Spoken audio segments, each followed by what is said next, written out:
ஒரு பசுமை நிறைந்த காட்டில் ஒரு முயல் வாழ்ந்து வந்தது. அது மிகவும் வேகமாக ஓடும்.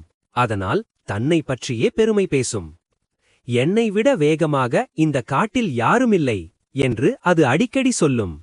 அதே காட்டில் ஒரு சின்ன ஆமை இருந்தது. ஆமை மெதுவாக நடக்கும், ஆனால் தொடங்கிய வழியை நடுவில் விட்டுவிடாது. ஒருநாள் முயலும் ஆமையும் சந்தித்தன. அப்போது ஆமை அமைதியாக சொன்னது, வேகம் நல்லதுதான், ஆனால் விடாமுயற்சி இன்னும் நல்லது. முயல் சிரித்தது, அப்படியா? அப்படியானால் போட்டி போடலாம். போட்டி தொடங்கியது. முயல் பாய்ந்து ஓடியது. வேகமாக ஓடிய முயல் ஆமை வர நேரமாகும் என்று எண்ணி மரத்தடியில் படுத்து தூங்கியது. ஆமை மெதுவாக நடந்தது. ஒரு கணமும் நிற்கவில்லை. ஒரு அடி எடுத்து ஒரு அடி முன்னே சென்று கொண்டே இருந்தது. நேரம் சென்றது.